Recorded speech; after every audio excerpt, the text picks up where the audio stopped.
आज के पॉडकास्ट के जो गेस्ट हैं, वो किसी परिचय के मोहताज नहीं हैं। हालाँकि उनका जितना भी परिचय दिया जाए, वो कम ही होगा।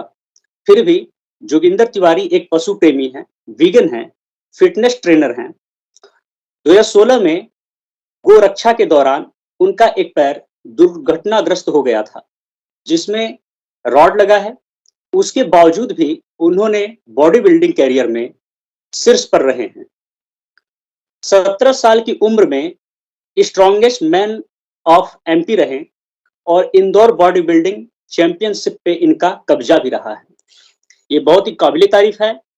और दिसंबर 2020 में इंदौर से भोपाल आने जाने का करीब 200 किलोमीटर जाना और 200 किलोमीटर आना, दोनों मिलाकर 400 किलोमीटर की यात्रा इन्होंने साइकिल से करी है।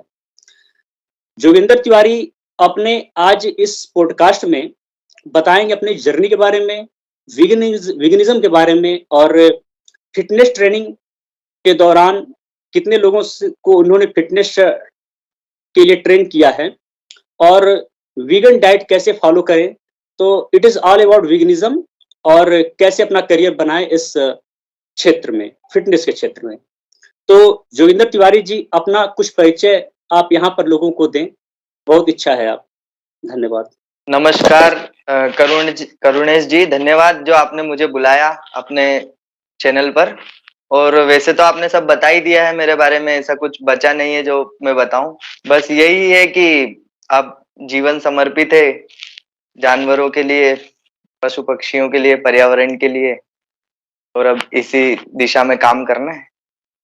इतना ही है मेरे विषय में। इंदौर से हैं? जी, मैं इंदौर से हूँ।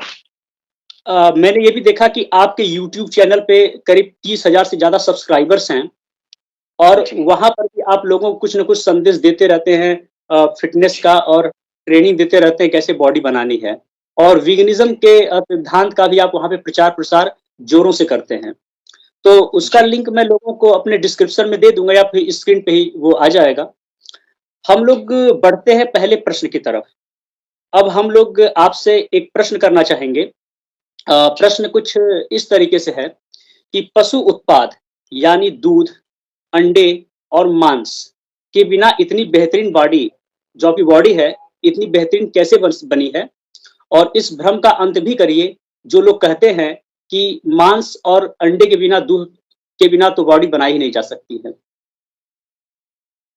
देखिए, जो पहला आपने कहा कि मेरी बॉडी बिना पशु उत्पाद के कैसे बनी, तो बिल्कुल संभव है। और ऐसे सिर्फ मैं नहीं, ऐसे कई सारे और बॉडी बिल्डर्स हैं। इसके लिए मैं आपको सभी दर्शकों को भी एक डॉक्यूमेंट्री सजेस्ट करूंगा, गेम चेंजर्स। क्या होता है कि ऐसे लोग कम है, इस वजह से हमें लगता है कि ऐसा हो ही नहीं सकता, लेकिन ऐसे लोग बहुत हैं अगर आप सर्च करेंगे तो वहां पर कई सारे बॉडी बिल्डर्स हैं जिन्होंने ये किया है। और ये बहुत सिंपल है, इसमें कोई ज्यादा गुणा भाग की जरूरत नहीं है कि आप मांस खाएंगे तो ही आपका शरीर बनेगा। हमें बॉडी की मसल्स को बनाने के लिए प्रोटीन की जरूरत होती है, प्रोटीन। तो प्रोटीन आपको प्लांट बेस्ड चीजों में मिल जाता है, भरपूर मात्रा में, भर भर के प्रोटीन है हमारे पास। जब लोग बोलते हैं कि यदि मांस खाना छोड़ दिया, दूध पीना, डेयरी छोड़ दी, तो फिर हमारे पास बचेगा क्या? वो इस नजरिए से देखते नहीं है कि सिर्फ दो ही चीजें छोड़ी है, बाकी तो सब कुछ बचा हुआ ही है ना। सिर्फ दो ही चीजें तो हटाइए, सब कुछ थोड़ी हटा दिया। तो बहुत आसान है, प्रोटीन की भरपाई यदि आप प्लांट बेस्ड चीजों से करेंगे तो भी आपकी बॉडी को ये फर्क नहीं पड़ता है कि आप प्रोटीन मांस से ले रहे हैं, दूध से ले रहे हैं या किस चीज से ले रहे हैं, उससे प्रोटीन से मतलब। यदि आपकी जो रिक्वायरमेंट है उतना प्रोटीन आप ले रहे हैं तो आसानी से आपकी बॉडी बनेगी। दूसरी बात, फिर आपकी लगन, मेहनत करना। आप खा रहे हैं बहुत ज्यादा और फिर आपका हजमा खराब हो रहा है क्योंकि आप मेहनत उतनी कर नहीं रहे, फिर आप बोलेंगे कि नहीं मुझे सोयाबीन हजम नहीं होता या मुझे ये चीज नहीं हजम होती, तो वो तो फिर दूध भी हजम नहीं होगा। मेहनत दूसरी चीज है, लगन। तो बॉडी बनाने के लिए लगन, और फिर डाइट तो प्लांट बेस्ड से भी हो जाता है, कोई बड़ा इशू नहीं, बहुत आसान है। दूसरा आपने बोला, दूसरा क्या बोला था आपने? भ्रम का अंत कैसे करें, जो लोग बोलते हैं कि हाँ, तो भ्रम का अंत करने के लिए मुझे तो लगता ही नहीं कि मुझे कुछ बोलने की जरूरत है। ये सारी चीजें ये है और मैं खुद बैठा हूँ, ये भ्रम का अंत ही कर रहा हूँ मैं। तो इसके लिए तर्क क्या दूं? मतलब मैं खुद हूँ, तो तर्क क्या दिया जा सकता है इसमें? मैंने किया है, सब कर सकते हैं, बस सिंपल सी बात है ना। प्रत्यक्षम किम प्रमाणम, बस आपके वही बात है। दिख गया प्रत्यक्ष प्रमाण है आप इस चीज़ के। तो बहुत जी। अच्छा भाई साहब आपने बताया और मैं भी इन सब चीज़ों को फ़ॉलो करूँगा कि कैसे अपने को स्वस्थ रखा जाए। मुझे भी जी। आवश्यकता है स्वस्थ होने की। दूसरे प्रश्न पे चलते हैं और बात करते हैं जैसे बहुत लोग पूछे हैं मुझसे कि प्रोटीन और ऊर्जा का स्रोत पशु उत्पादों से ज़्यादा प्लांट बेस्ड आहार में है, इसके बारे में बताएँगे क्या? और ये भी बताइए कि आपने अपने इसके दौरान बॉडी बिल्डिंग के दौरान जो आपने प्रोडक्ट लिए थे प्लांट बेस्ड, वो क्या-क्या आपने ऐड किया था दिनचर्या में अपने? इन सबको एक साथ समेकित करिए। देखिए जैसा कि आपने बोला कि प्लांट बेस्ड में अपने पास ऑप्शन क्या है ऊर्जा के लिए, स्ट्रेंथ के लिए, जो अगर हम रिप्लेस करें इन चीजों से, पशु उत्पादों से, तो सोयाबीन, सोया मिल्क जो है, पीनट मिल्क जो है, दूध को तो रिप्लेस ये सारी चीजें ही कर देती है। पीनट कर्ड भी बनता है, दही भी बन जाता है उससे, ठीक है वैसे। और उसके बाद पीनट बटर भी होता है, ठीक है। तो हर चीज का ऑप्शन है हमारे पास। और अगर आप इसकी न्यूट्रिशन वैल्यू देखेंगे सोया मिल्क की और एक नॉर्मल जो मिल्क होता है उसकी, तो आपको सेम ही मिलेगी। बल्कि और इसमें कोलेस्ट्रॉल आपको नहीं मिलेगा, फैट नहीं मिलेगा, उधर आपको वो सारी चीजें भी, नुकसानदायक चीजें भी मिलेंगी। तो ऊर्जा का स्रोत तो सेम टू सेम हमें विकल्प हमारे पास मौजूद है। दूसरा फिर कई सारे ड्राई फ्रूट्स हैं, है ना, काजू बादाम किशमिश खारे, मतलब कितने सारे हैं। उसके बाद कई सारी दालें हैं हमारे पास, है ना। फिर देखा जाए तो फल फल फल खाना चाहिए हमें, बहुत सारे हम फल ले सकते हैं। मतलब कमी तो किसी चीज की है ही नहीं, ऑप्शन ही ऑप्शन है। टोफू बना सकते हैं आप, जब पनीर खाते हैं आप डेयरी का, तो उसकी जगह आप टोफू खा सकते हैं। और उतना ही आपको उसमें भी प्रोटीन मिलेगा, बल्कि टोफू में हाई प्रोटीन है, और ज्यादा प्रोटीन है, और फर्स्ट क्लास प्रोटीन आपको मिलेगा। तो यहाँ पर आपके ऊर्जा के स्रोत तो मैंने बता ही दिए, और आप सर्च करेंगे तो एक बहुत लंबी लिस्ट आ जाएगी। जब मैं डाइट प्लान बनाने लोगों का बैठता हूँ तो इतनी चीजें लिखता हूँ, इतनी चीजें लिखता हूँ कि अगर मैंने उनका दूध बंद किया है तो उसकी जगह मैं उनको 5 प्रकार के दूध सजेस्ट करता हूँ। तो वो कंफ्यूज हो जाते हैं कि इसमें से कौन सा दूध लें। और सब अलग अलग, सब सब एक से बढ़ के एक टेस्ट है उनका। राजमा है आपके पास, बहुत सारी चीजें। फिर हमारे पास कई सारी जड़ी बूटियां हैं, जड़ी बूटियां, जैसे आप अश्वगंधा ले लीजिए, कितना ताकतवर होता है। अश्वगंधा है, शिलाजीत है ना, सफेद मूसली है, जो कि मैं खाता हूँ, भर भर के खाता हूँ। लोग बोलते हैं कि स्टेरॉइड लिया होगा ऐसी बॉडी बनाने के लिए। सफेद मूसली खाता हूँ भैया मैं, शिलाजीत खाता हूँ। अब शिलाजीत नॉर्मल इंसान वो नहीं खाता है, जो एक नॉनवेज खा रहा है वो बोलेगा यार मेरे को क्या जरूरत है, लेकिन शिलाजीत बहुत ताकतवर चीज है। आप सोचना इस विषय में कि जब सफेद मूसली खिलाई जाती है, बहुत, जब आपने देखा होगा कि जब किसी का विवाह हो रहा है और वो बहुत कमजोर है, तो उसकी टेस्टोस्टेरोन को बूस्ट करने के लिए सफेद मूसली का चूर्ण बना के खिलाया जाता है उसको, ठीक है, ताकि उसका टेस्टोस्टेरोन बढ़े। और स्टेरॉइड क्या करता है, बॉडी के अंदर टेस्टोस्टेरोन को बढ़ाता है ना, टेस्टोस्टेरोन को ऊपर करता है। तो सफेद मूसली भी आपका वो काम कर देगी, शिलाजीत भी कर देगी। तो बहुत सारी चीजें, मतलब कई सारे विकल्प है। दूसरी बात पूछी है आपने कि मैंने कौन से सप्लीमेंट का यूज किया था, वीगन सप्लीमेंट। जैसे जब मैं जब अभी तो मैं तैयारी पे नहीं हूँ, या अभी मेरा कोई कंपटीशन वगैरह भी नहीं है, तो अभी मैं ऑफ सीजन ऐसे ही चल रहा है, मतलब कभी जिम जा रहा हूँ कभी नहीं। लेकिन जब मैं प्रॉपर तैयारी करता हूँ तो मैं प्रोटीन के लिए प्लांट बेस्ड प्रोटीन जो आते हैं, कई सारे आते हैं, बी ग्रीन मसल ब्लेस का आता है, ऐसे कई सारे प्लांट बेस्ड प्रोटीन आते हैं, उनको लेता हूँ। क्योंकि जब हमें बहुत ज्यादा प्रोटीन चाहिए, एक्सेस में प्रोटीन चाहिए, बिल्कुल हम कोई तैयारी कर रहे हैं कोई कंपटीशन की, ये आम लोगों के लिए बिल्कुल भी नहीं है, ये एक किसी को कंपटीशन की तैयारी करना उसके लिए बता रहा हूँ। तो वो फिर अलग से सप्लीमेंट का यूज कर सकता है, जो कि प्लांट बेस्ड अपने पास अवेलेबल है। बी ग्रीन मसल ब्लेज है, और सर्च करेंगे तो प्लांट प्रोटीन पाउडर बहुत सारे मिल जाएंगे। तो मैं वो लेता हूँ, क्रिएटिन लेता हूँ, सब ये वीगन ही होते हैं। तो ये आपको अवेलेबल है, हर जगह मिल जाएंगे, सप्लीमेंट स्टोर पे मिल जाएंगे, ऑनलाइन मिल जाएंगे जी। बहुत बहुत बढ़िया आपने उत्तर दिया और इससे बहुत लोगों को फ़ायदा भी हुआ होगा। अब जो नए-नए लोग जब वीगन्स बनते हैं, बहुत सारे लोग आजकल वीगन्स बन रहे हैं, तो कुछ लोगों का शौक होता है कि हम बॉडी बिल्डिंग करें। तो अगर वो व्यक्ति बॉडी बिल्डिंग करना चाह रहा हो, तो उनको किन-किन बातों का विशेष ध्यान देना चाहिए? इसके बारे में थोड़ा प्रकाश डालें। देखिए, बॉडी बिल्डिंग एक अलग ही स्पोर्ट हो गया। अब वो कोई वीगन करे या नॉन वेजिटेरियन करे तो सेम है सबके लिए। मतलब उसमें कोई हमको ये फर्क नहीं करना चाहिए। मन में वीगन को भी कभी ये नहीं लाना चाहिए कि मैं वीगन हूं तो मैं बॉडी बिल्डिंग मेरे लिए। मैंने जैसा कि बताया वो पूरा प्रोटीन का खेल है, टेस्टोस्टेरोन हुँ, का खेल है। ठीक है, हुँ, टेस्टोस्टेरोन आपका हाई होगा, जेनेटिक्स आपके अच्छे हैं, मेहनत आप अच्छी कर रहे हैं, प्रोटीन के तो कई सारे मैंने स्रोत बता ही दिए आपको, वो आप ले रहे हैं, तो बॉडी बिल्डिंग तो सभी कर सकते हैं। और उसमें कोई विशेष ध्यान वही सेम टू सेम चीजें करनी है जो आप एक नॉन वेजिटेरियन करता है अपनी जर्नी में। बस आपको खाने में ही विशेष ध्यान रखना है। ठीक है, अब रही बात बॉडी बिल्डिंग कंपटीशन खेलना है, तो वो मैं हर किसी को मना करता हूँ। इस पे मैंने कई वीडियो भी बनाए हुए हैं कि बॉडी बिल्डिंग कंपटीशन ना खेलें, उसमें ना जाएं, क्योंकि वो स्टेरॉइड का खेल है। उसमें इंजेक्शन चलते हैं, गोलियां चलती हैं, क्योंकि वो आर्टिफिशियल हॉर्मोन्स को बढ़ाने का काम है। जैसे कि एक नॉर्मल व्यक्ति है, उसमें उसके अंदर 7 मिलीग्राम टेस्टोस्टेरोन बन रहा है डेली, मान लीजिए, है ना। और टेस्टोस्टेरोन जितना आपके अंदर ज्यादा होगा उतनी आपकी ग्रोथ ज्यादा होगी, उतनी आपकी मसल्स ज्यादा होगी, उतनी आपकी पावर ज्यादा होगी। और बॉडी बिल्डिंग इसी का खेल है। एक नॉर्मल हेल्दी मेल में 7 mg यदि मान लीजिए टेस्टोस्टेरोन बन रहा है, तो जो कंपटीशन खेलते हैं, जो स्टेरॉइड लेते हैं, वो 150 mg का इंजेक्शन लगाते हैं। और नेचुरल कितना बन रहा है आपके अंदर? 7 mg। ठीक है, और एक बंदे ने 150 mg इंजेक्ट कर लिया बॉडी के अंदर, तो उसकी स्ट्रेंथ और उसकी पावर का, उसकी बॉडी का कोई मुकाबला कर सकता है क्या? कोई भी नहीं कर सकता। तो वो चाहे नॉन वेजिटेरियन हो चाहे वीगन हो, वो इंजेक्ट करेगा, प्रॉपर वर्कआउट करेगा, मेहनत करेगा, तो उसकी बॉडी उस लेवल की बन जाएगी। लेकिन उसके कई सारे साइड इफेक्ट है। मतलब इतने साइड इफेक्ट हैं कि 1 घंटे में साइड इफेक्ट गिनाने में लगा सकता हूँ। उसपे मैंने वीडियो भी बनाए हुए हैं। और स्टेरॉइड बहुत ज्यादा हानिकारक होते हैं, जिंदगी खराब हो जाती है।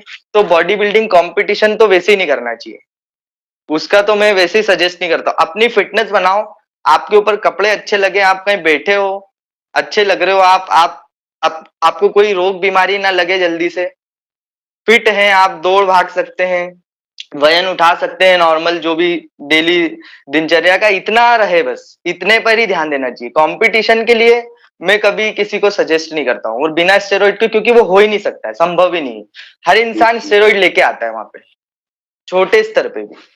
तो इसलिए मैं कंपटीशन के लिए तो मना करता हूँ, क्योंकि वहां आपको स्टेरॉइड लेना ही पड़ेगा। चाहे आप वीगन हो, चाहे आप शेर खाते हो, चाहे कुछ भी खा लो आप दुनिया की, स्टेरॉइड लेना ही पड़ेगा। हार्मोन थोड़ी हुँ, उससे बढ़ जाएगा, 7 mg तो 7 mg रहेगा ना। तो ये है हुँ। उसका। बहुत बढ़िया जानकारी आपने दी। मुझे भी इन सब चीज़ के बारे में बिल्कुल भी पता नहीं था। तो बहुत जी। हेल्पफुल रहा ये विशेष तौर से मेरे लिए भी। और हमने देखा कि आप मिनिमलिज़्म के सिद्धांत का बहुत अच्छे से पालन करते हैं। तो ये सिद्धांत भी लोगों में आजकल प्रचलित है और आप मिनिमल लाइफ़ से क्या-क्या फ़ायदे होते हैं इसके बारे में थोड़ा बता दें लोगों को? न्यूनतमवाद, मिनिमलिज्म जो है, ये तो एक समझदारी से आता है इंसान की। मतलब आप समझदार हो रहे हैं धीरे धीरे, तो आप मिनिमलिज्म को फॉलो करने ही लग जाएंगे, ऑटोमेटिक है ये, ऑटोमेटिक। मिनिमलिज्म क्या है? जिन चीजों की आपको जरूरत नहीं है उन्हें नहीं रखना, उनको हटाना अपने जीवन से। तो ये मिनिमलिज्म है। अब मुझे यदि मान लीजिए कि मेरा काम हो जाता है, मेरे पास 4 जोड़ी कपड़े हैं ऑलरेडी, ठीक है, और उस 5 जोड़ी हैं, एक कहीं आने जाने के लिए, कहीं ऐसा भी है, तो मैं और ज्यादा कपड़े इकट्ठे करके क्या करूंगा? तो मेरी मूर्खता है ना। तो इसके फायदे ही फायदे हैं। फायदे क्या है? मूर्खता छोड़ने के तो करोड़ों फायदे हैं। तो ये हुँ, जो मिनिमलिज्म है, इसके फायदे तो पूरी प्रकृति में भी है, प्रकृति के लिए भी अच्छा है, पूरी दुनिया के लिए अच्छा है, आपके लिए अच्छा है, सबके लिए अच्छे ही अच्छा है। सीधी सीधी समझदारी की बात है, बहुत सिंपल हुँ, है। इसमें तो क्या ही फायदे गिनाए। मतलब ये तो ऐसा है कि पानी पीने के क्या फायदे? पानी नहीं पियोगे तो जिंदा ही नहीं रहोगे। मिनिमलिज्म यदि फॉलो नहीं करोगे तो भी नहीं जी पाओगे, फिर आप सही उसका बात, कोई अंत ही नहीं है आपके भोग का, है ना। तो वो सही तो बात। बर्बाद कर लोगे खुद को, दुनिया को भी कर दोगे। तो हुँ, मिनिमलिज्म तो फॉलो होता ही है। जो जितना समझदार होता जाता है वो उतना छोड़ता जाता है चीजों को। जो संत बन जाते हैं, महात्मा बन जाते हैं, आपने देखा ही है कि वो तो कितना छोड़ देते हैं। तो हम जितने कम में रह सके उतना हमें करना चाहिए। तो जैसा कि हुँ। अभी भी आपने देखा ही था मेरा यहाँ का माहौल, तो बस यही है, सिंपल है। सही बात है, हम जो भी दोहन करेंगे इस पृथ्वी का ही दोहन करेंगे, तो हमें बिल्कुल। उतनी की है जितना हमें जी। चाहिए। और जी। उससे ज़्यादा करने का मतलब ये हुआ कि कहीं न कहीं आप दूसरे का हक मार रहे हैं, या तो पृथ्वी का, या तो किसी अलग इंसान का, या फिर जानवर का हक मार रहे होंगे। अज्ञानी हो, मूर्ख हो, सीधी-सी जी, बात है। जी। अब जोगिंदर जी, मैं ये चाहता हूँ कि आप उस घटना के बारे में बताएँ, जब आप गोरक्षा कर रहे थे, आप गाय की रक्षा कर रहे थे, तो आपका पैर टूटा, कैसे टूटा और आप कब से ये काम स्टार्ट कर रहे थे? ये ऐसा है सर कि मेरा क्या था कि मैं बचपन से ऐसी फैमिली से हूँ, ब्राह्मण परिवार से हूँ कि पूजा पाठ में घर वाले ज़्यादा ही रहे। तो मैं शुरू से थोड़ा धार्मिक प्रवृत्ति का रहा हूँ।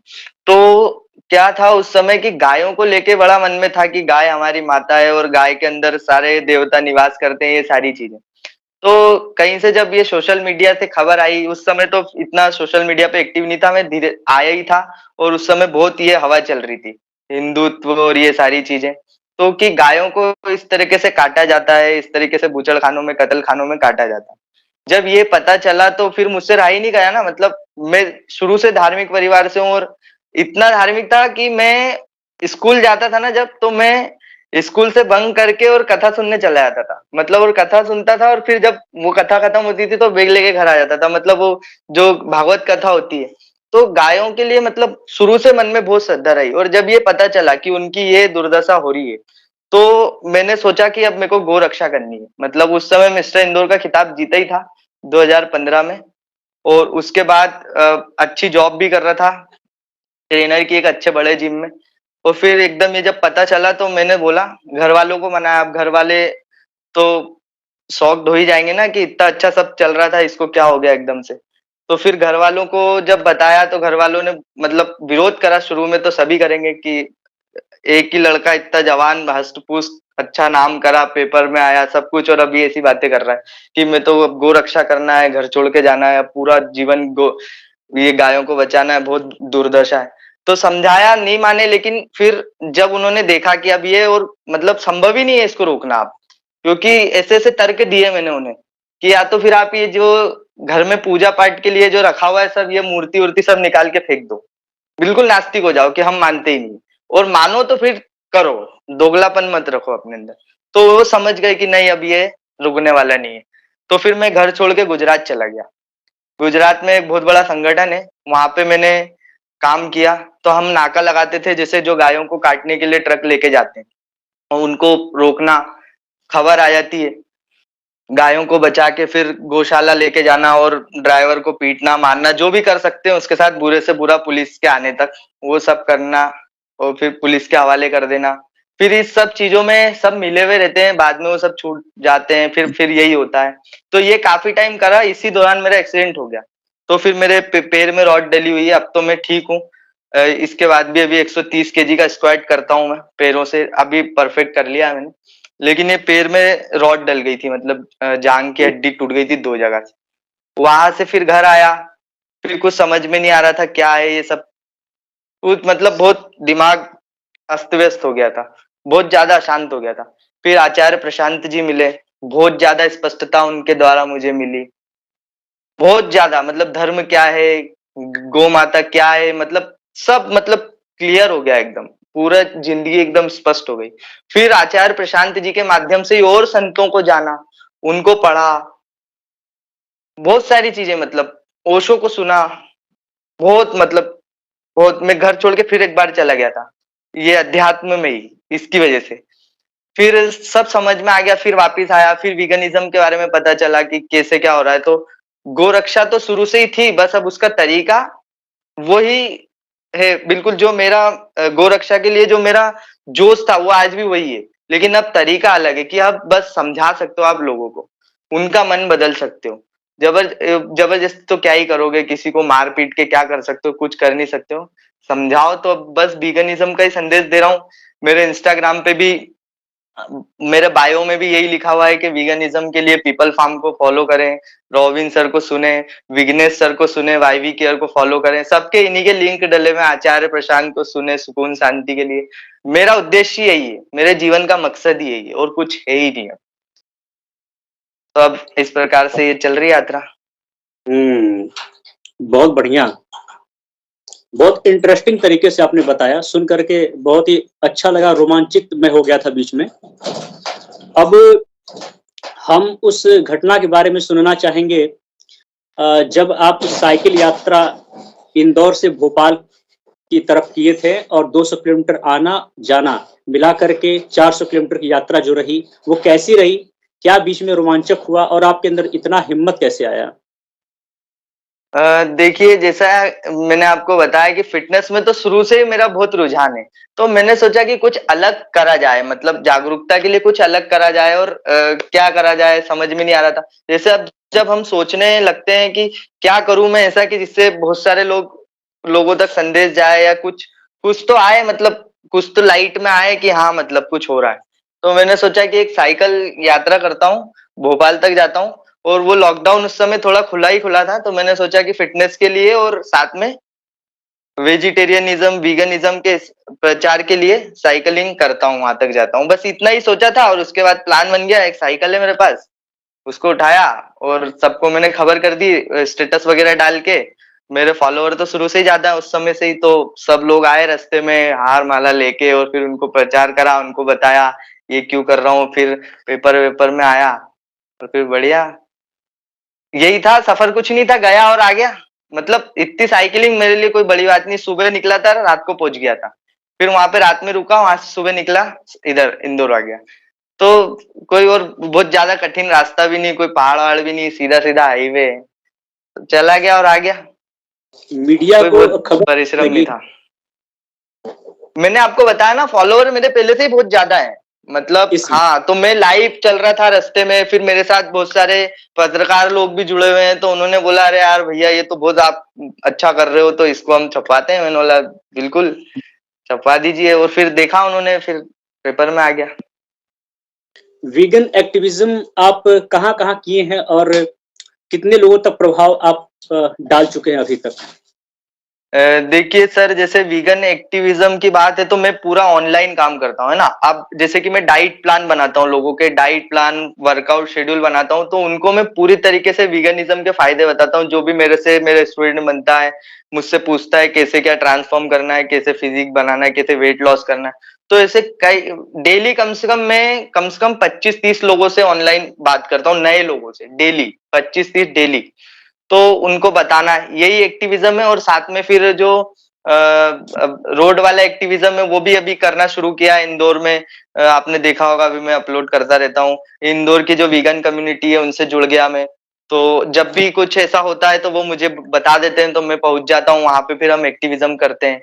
और मतलब अभी तो यही चल रहा है और बाकी मेरा पूरा जोर है कि मैं अपनी फील्ड के अंदर कैसे वीगनिज्म को आगे लेके जाऊं क्योंकि इसमें वीगनिज्म को कोई जानता नहीं है और जानते भी हैं तो कोई बताता नहीं है क्योंकि ट्रेनर तो डायरेक्ट अंडा मांस खा लो मछली खा लो यही बताते हैं है ना। वेजिटेरियन ही बहुत कम है तो वीगन तो छोड़ ही दो। वीगन तो मेरे को लगता ही नहीं कि कोई है इस फील्ड में मतलब भारत में बहुत कम लोग होंगे जो पता नहीं कहीं गुमशुदा।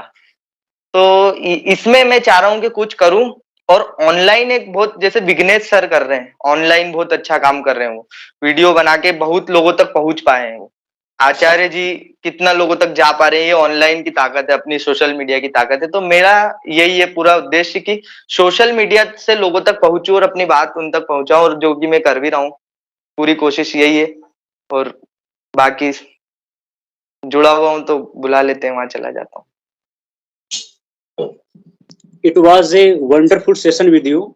ये बहुत ही शानदार सेशन आपके साथ रहा और हम लोग इस सेशन का यहाँ पे अंत करेंगे और क्योंकि हमने बहुत सारे प्रश्नों को यहाँ पर रखा था और आपने उनके उत्तर भी दिए। अभी आपके साथ दूसरा सेशन भी होगा इन फ्यूचर क्योंकि आपसे अभी बहुत कुछ सीखना बाकी है।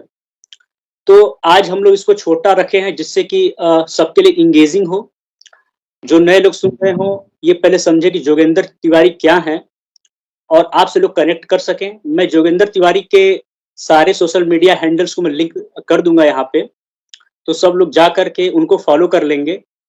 तो जोगेंद्र जी मैं आपको धन्यवाद देता हूँ। बहुत आपका बहुत पुनः धन्यवाद। अवश्य ही स्वागत करूँगा। बहुत बहुत नमस्कार। धन्यवाद आपका मुझे बुलाने के लिए। नमस्कार।